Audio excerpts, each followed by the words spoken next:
Hello, everyone. This is Jared, Paul, and Jason Aspes with the Kitchen. Tonight, we have two very special guests joining us. We have Brooks and Steve from MLP, Dreamland, DUPR, so many important things in pickleball. And tonight, we're going to be discussing all of the above. So thank you guys so much for making the time to chat with us tonight. Really appreciate it. We are so excited for what you guys have going on, and can't wait for next weekend for MLP. So fast approaching MLP. It's going to be awesome. Before we get into that, and that's what we're here to talk about tonight, is I want to know a little bit about you guys. Maybe tell us a little bit, both of you guys, about your background, of where you came from, and why pickleball. I was playing in a home poker game about 4 years ago.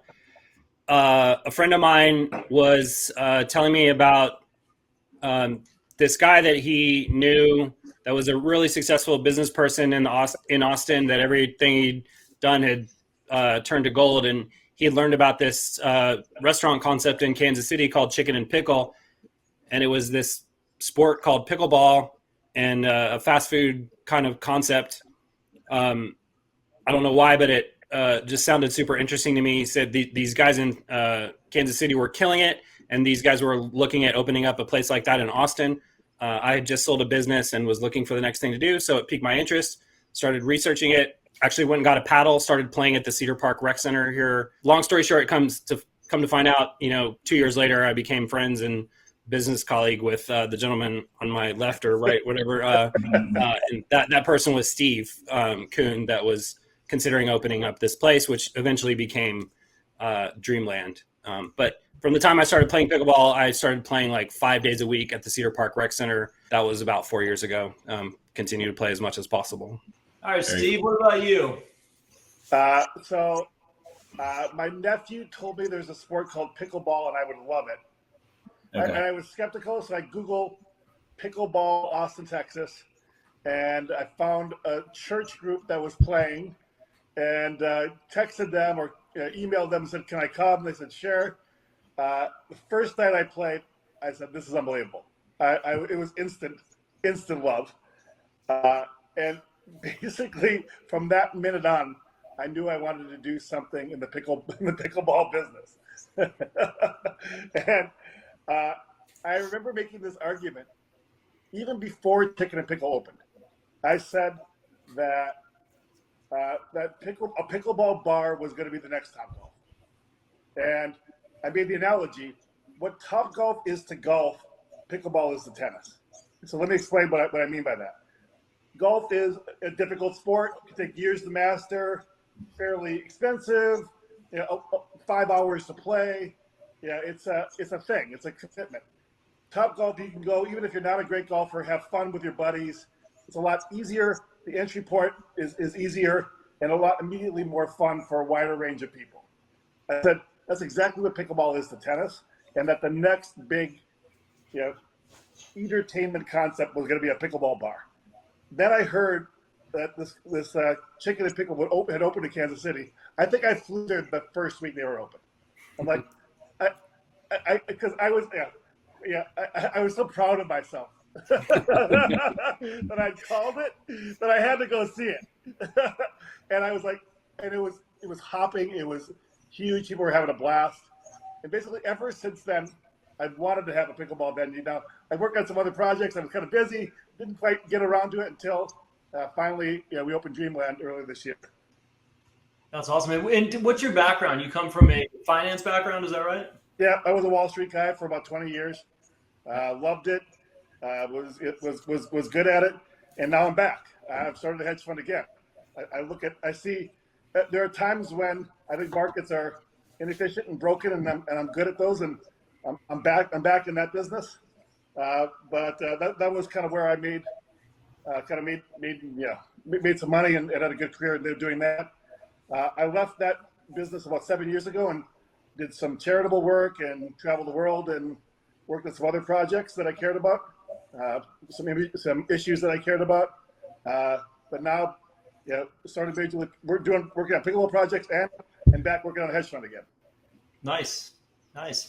So tell me about the ecosystem that you guys are building out. I know that you guys are kind of, you really see the big picture here. And obviously you both fell in love with the sport, but are building, really important pillars that can take this sport to the next level. Why don't you tell us a little bit about what those look like and how you see the future? Sure. So let's start with DUPR, because I actually think in some ways that will be hopefully an amazing addition to the pickleball world for people. What I've said is that the current rating system is just not that many people have a rating. And because you have to play in the USA Pickleball sanctioned event, there's just not that many of them. And I think the stat I use is 99% of people who play pickleball don't have a rating. And that's just not a place that's helpful for the sport, I think. I think we need to expand and democratize that. We kind of look at this through, both of us are, Steve's coming from a hedge fund, also played poker a lot. I came from, played poker a lot and did it professionally. We both look at this from the eyes of either a Vegas handicapper, basically of like, what is the expected value of when two teams are playing, what's the expected outcome of that point of that match based on the difference in their ratings. And then if you beat that expected value, then you may go up even though you lose, or you may go down even if you win. We're constantly tinkering with that and trying to improve it. Brooks, I knew you play poker. Steve, I did not know you play poker. And one thing that the four of us have in common is we all love to gamble. So yes, I knew I liked you guys, and now I know why I like you more. But one of the questions, I have a question about that, because poker is one of those sports or games that, because there really is no rating, you don't know who anyone is, and you walk into a table, you're all equal. You have to figure that out. Yeah. And I've heard lots of correlations between pickleball and poker. I've told so many people when explaining pickleball and my love for pickleball, and when talking to the pros that we work with and brands, that I see pickleball, the explosion of pickleball, being very similar to the explosion of poker when Chris Moneymaker, the everyman, won the World Series of Poker, and all the amateurs were like, I can do that, right? And I think that there's so many parallels there, and I just find it fascinating that you guys also come from the poker world. But sorry, Jason, I cut you off, but that's a story I tell so often when I'm explaining my love for the sport. Yeah, no, I think it's interesting. I don't know if I have an actual question. It's just an observation that poker doesn't have that rating system, and we don't know who anyone is. You have to figure it out. Yeah. And I find that particularly when I play rec pickleball, you have to figure it out, and you can't tell. It's the same as poker. You have no idea from body shape or age or gender. It doesn't matter. Yeah. If they know, they know. And that's what part of the beauty is. Are you guys familiar with Hendon Mob? Yes. Okay. Does Hendon Mob have ratings? They just have like your total purse and how your finishes, correct? Yeah, there were others. There were back in the day. There wasn't in the early 2000s. There was one that basically scraped all of like party poker and absolute poker, and like it published your win rate. So you could look up somebody's, if you knew their screen name, it had all your hand history, what levels you played at, and your win rate. I remember that, and that's why I quit playing poker, because I saw what my win rate was. That's a smart move. A funny story related to that, because there were multiple websites that were pretty important, pretty big at the time, and I found a player on one of the websites that was just absolutely terrible, like the worst person in the database. And then I took their name and put it on Party Poker, so that if anybody looked at the database, they would think I was me, because I wanted to like surprise them. I wanted to. That was one of my favorite things I did during that. You might have been playing under my alias. That's good. So let's go from DUPR to Dreamland. Tell me a little bit about Dreamland and what you're building out there in Dripping Springs, Texas. Yeah, I often have a difficult time describing what the vision and mission of Dreamland is in a short period of time, but I'll do my best. I think some people see us as a pickleball venue and see us as chicken and pickle. Other people see our mini golf courses. I'm very proud of our mini golf courses. I think we have the world's best miniature golf course. And yes, we are having the World Mini Golf Championship next April at Dreamland. Some people see that. I think for a lot of people, it's a playground and a splash pad for their kids, and a fun place to bring your family for low cost or frankly even no cost family entertainment. We have a great music stage, and we're doing great bands there. We're gonna have some great bands during MLP. Some people see us as that, but I actually in some ways think of us most importantly as kind of as a museum. We're really kind of an art museum that we're tricking people into coming to. And I'm really proud of our art. Gareth McGuire is our art director, and we're really trying to create some beauty out in the middle of Dripping Springs and share our vision of the phrase. I say that the phrase "the American dream" is the most powerful phrase, the most powerful brand in human history. Even people that didn't speak English were willing to risk their lives for that brand, and I want to cherish that and celebrate that. And so we have a giant U.S. flag. We talk about we have if you play the mini golf course, you'll see some images that celebrate that phrase and celebrate that brand. And that's kind of we want to find things like pickleball, like mini golf, that actually bring people together. This country is at risk of tearing itself apart. Sometimes it feels that way, and we need things that remind us of our common bonds and our common greatness as a country. And that's really what Dreamland's about. Nice.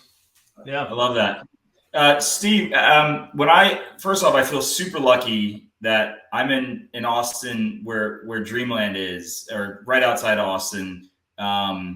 I think that, and just in general, just what you guys are doing for the sport, I think it's great. I feel like I didn't know about pickleball when I moved here, and I feel like a big reason why I ended up moving to Austin was to find pickleball. So I feel lucky to be in this town where you guys are doing all this great pickleball stuff. Speaking to the art, have you guys been to Burning Man? Yeah. That's funny. Several of the pieces. Yeah. If you look at the longer term vision for Dreamland, I've told people it's Disneyland in front. The back is going to be Burning Man. We're going to have a more adult experience on the back of the property. We've only everything on Dreamland's on 10 acres. We own 70 more, and watch the space. I think you'll see a very large music venue in the future. Some other things that will be kind of interesting to the 21 plus crowd and less family friendly, and we'll have kind of a line that separates the two. We want to have great experiences for people of all ages, and that's coming. So we're very much. When I drive to Dreamland, I always think of Burning Man. I see the water tanks, and then one of my favorite pieces of art that I've seen in Austin is the statue that's half black, half white. Yeah, equals. I mean, equals. Did that ever live at Burning Man? I know several of them did. Serenity did, and the Mariposita also. Yeah. I don't think equals. I may have not been seeing things straight when I was at Burning Man, but I feel like I saw them. And you'll see more large statue art on the back of the property over time. That we have plans to do more of that in various amazing art projects for the back of the property. That it's going to be a Burning Man that doesn't get turned on every year. It's going to be a Burning Man that builds and builds and builds. That's the vision for the back of the property. Dreamland is awesome. What you're hosting there next week is going to be Major League Pickleball. And that's kind of why we're here. I want to hear more about Major League Pickleball. I want to hear about, pickleball as an individual sport. Now you're turning it into a team sport and having a professional league to do this. We have tours, but now a league. I want to hear all about it. I got a lot of questions about it, but maybe if you could just kind of preface what Major League Pickleball is and why we should all be very excited for it. I'll start. I'll kick it over to Brooks at some point. But what the idea for Major League Pickleball is going to be kicking in my brain for a few years. I think I first talked about it having a team format about 3 years ago with a few folks, and I was just kind of waiting for the time to be right. And frankly, I wanted Dreamland to be up and running and be ready at a place where Dreamland could host it. Because I think we're going to be the first host for this. Hopefully other venues will also host future Major League Pickleball seasons. Knock on wood if all goes well. And we're continuing in all. I think other places are already interested in being hosts in the future. But I wanted to be the first host for it because I really want to put a lot of love into season 1 to show how great this can be. And so I needed to have some other things done before Major League Pickleball was ready. Then the other thing is I think just the COVID and that break the sport absolutely, which was already going hockey stick growth, got even another level of that. And I think the interest from people when I started talking about Major League Pickleball to the group of people that eventually became our owners, it's funny. I think of our 8 owners, probably the longest I had to talk to somebody before they said yes was 20 minutes. Most of them, it was within 3 minutes. I said, here's what we're going to do. Here's how much your investment's going to be. You're going to own this part of the league. And a lot of them just stop me and just say, I'm in. You don't need to tell me anymore. People are excited about this. And our owners are incredibly interesting and incredibly successful people. We have Brene Brown, who is obviously a phenomenon and has 12 million followers on social. And we have Mark Lazary, who owns the Milwaukee Bucks. He just won the NBA championship. We have James Blake, the number 4 tennis player in the world. We have Mr. Charlie Walker and Charles Attal from C3. It goes on and on. We the Mike the Discovery Land. Yeah. It's unbelievable who our owners are, and they all are fanatical pickleball players. I wanted to find people that not only could afford to be in and have connections and are talented and interesting, but are pickleball fanatics themselves. And we've got that group of people. And I think bringing this group of people to the sport is gonna help change the sport. At least I hope so. I did not know that those people also play pickleball. It makes me that was the number one priority. I mean, that was the number one criteria. There's a crazy group of underground, whether it's celebrities and business people and athletes that just, I mean, you saw the Leonardo DiCaprio article in Vanity Fair. There's a large network of people that are playing pickleball and loving it. So I have questions about the league. Why is a league important right now? Like, why a league in an individual sport? A team, we're turning it into essentially a team event. And tell us a little bit about that. I mean, obviously tennis has Davis Cup in the like, or Ryder Cup for golf. Yeah. Tell us about individual sports becoming a team sport. Brooks, why don't you go first, and I'll fill anything you don't say. Yeah, I think World Team Tennis is another phenomenon that has been super popular and created a lot of excitement and something that we're modeling a little bit. I think the Ryder Cup is an awesome. When you watch the Ryder Cup, or the Olympics, there's something about competing on a team that just takes people's spirit and to another level. And it was just it's something that hadn't been done on the straight professional level yet, and something that we really wanted to try. I think a lot of things are interesting about this. I think, first of all, if you didn't, I'm sure you watched the MLP Draft. We had our draft. You can find it online. I think the draft was fascinating. I think it was the first time when we've ever had a draft where players got picked, and we did that at a castle just outside of Dallas that we rented. And what was amazing is that the players were genuinely happy and excited when they got picked, and there was just a level of joy about that whole process, which was fun. It's like NFL fans going and watching the draft party, and we hadn't had that excitement of that particular thing before. And I think that was a really fun start for what we're doing in MLP, and I'm really proud of the production we put on that. And then second of all, I think what's interesting is players are going to have to play with new partners, and it's going to be incredibly unpredictable how these games and matches are going to play out. I think that's really, really fun and interesting. Pickleball's gotten a little bit more unpredictable the last few weeks. We did have the Ben John era singles where he won 170 games in a row, and lately it's been a little bit. That's been getting a little bit more the competitiveness level of everyone has been rising to closer to Ben's level. But I just think this is fun. New matchups, and we're going to be doing some really fun things on the broadcast. What's unique about this is when two teams are playing, their teammates are going to be right there, cheering for them. They can offer advice. Coaching. Yeah, they're allowed to coach. It's going to be, I think that content is going to be unique. When there's a great point, not only are their teammates going to go crazy, their friends and family are going to go crazy. We're going to try and get those reaction shots. We're going to try and show more of the personalities of the players. And there are a lot of big personalities in the sport.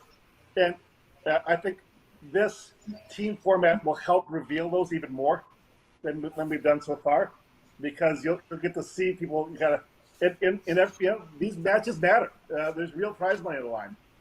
So I think it'll be just really fun to watch. At least I hope so. Yeah, and so if you're in the Texas area, obviously you can get tickets and go to Dreamland and experience this yourself. Otherwise, it's going to be streamed on both YouTube and CBS. Is that right? Well, the first 3.5 days will be live on our Facebook, YouTube, some other important pickleball channels as well. And then the finals, which is Monday night, November the 8th, will be live on CBS Sports Network. Going back to the draft real quick, I remember watching the draft and I was texting with some of the pro players who I've become friends with, and we were all trying to predict what team they were going to. And, I thought that was really fun. And I do love the unpredictability kind of aspect of MLP.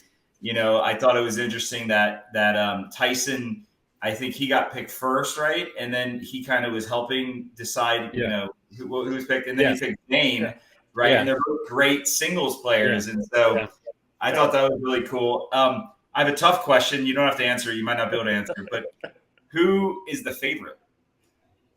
So, I know the answer to this. Well, I think the consensus favorite has been Ben Johnson's team. Yeah, I think that's been. That's not my consensus favorite, but I can see why. And I think there's a decent argument there.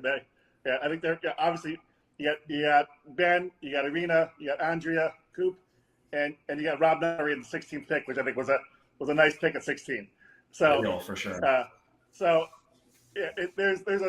I think there's a very credible argument that team's the favorite. Although everybody else has a second team. Most people say it'll either be them or they pick another team, and everyone picks the second team for everybody's always different. I have my favorite second team. I probably shouldn't say that. I probably shouldn't say it that. But those who know me know I have a secretly. It's who I think is undervalued. I think there's one team that's undervalued by most commentators who've put ratings out on it so far. Tell me about the format. I know it's an interesting format, right? And so tell me a little bit about how this plays out, what we're going to see. It's not just singles, it's not just doubles, it's mixed in men's and women's and singles as a tiebreaker, I think. So tell me a little bit about what's going on. All right, this is crazy. So if two teams play each other, the two men and two women on each team. Every match will start with women's doubles, followed by men's doubles. We want to get all the players on the court in the first two matches, so everybody gets to see them. At the end of the first two matches, there's a coin flip. The losing team is the away team. That away team has to decide in 30 seconds what pairing they're going to put on the court for game 3. What mixed doubles team they're going to put on the court for game 3. The home team, which won the flip, that has 30 seconds to respond with what pairing they're going to match up against them. And so that will determine the matchups for games 3 and 4. If the match ends with those 4 matches, the women's doubles, the men's doubles, and the 2 mixed matches, if it ends at 2-2, we go into a singles format. And in the singles format, because the away team had to choose first, had the disadvantage of having to choose first in the doubles, the home team has to put up their lineup of 4 players of what order they're going to play singles. And then the away team gets to match up against those 4. Every one of those matchups plays 4 points, and we're going to do a match to 15 in singles. playing it. Is that rally scoring or is In it? singles? It's rally scoring. It was rally scoring in singles. Well, it's actually modified rally scoring. It's Yeah. rally scoring until one team gets to 14, and then at that point it stops, and you gotta win a point in your serve. So if you're down 14-7, you still have a better chance to come back. I like that. It's kind of like the, I don't know if you ever played ping pong, where if you're losing, you can serve out until Yeah, it's modified rally scoring. Nice. That's great. And then that sounds exciting. And then each team plays the other. So there's a round robin between the 8 teams at the end of the 3.5 days. So after every team has played in the round robin Monday, then the two best teams will play in the finals on Monday night. And in what we're now dubbing DUPR Bowl 1. DUPR Bowl. DUPR Bowl 1. I love it. And will that be the same format, the finals? Same format. Yes. What time do Jason and I need to arrive to have a great seat? Well, And then my next question is, can you save us a great seat? we go live at 8 a.m. Actually 8 p.m. 8 p.m. 8 p.m. 8 p.m. Monday night. You might want to be there a little early for that one. That one, okay. I think is going to be incredibly raucous, and the difference between first and second is $1,000 per player. That's not a small thing. Plus the honor of winning, all the trophy. We're gonna have. This is a little bit of a spoiler. We're gonna have rings. You're gonna get a ring, just like a World Series, a poker ring if you win. I think the finals are gonna be. I think every match is gonna be really hard fought, and because you're not gonna want to let your teammates down. And I think it's gonna be. I think it's gonna be amazing. And there's no real sense of fatigue here. Players are playing in a day 4 matches to 15. They're going to be able to put like full power to every point in every match without getting tired. And I think that's going to be. I think we're going to see a super high level pickleball. That's great. Love it. All right, so it starts November 5th, Friday, November 5th, all the way through November 8th. Monday night is going to be the finals. You can catch it on CBS Sports. We look forward to it. I can't wait to see this thing. Guys, I really appreciate the time. It was awesome talking to you guys. Learned a lot. Dreamland, DUPR, MLP. I mean, we're going in the right direction, and I think you guys are playing a huge role in taking us there. Thank you. That's very kind. Thanks, guys. Thank you.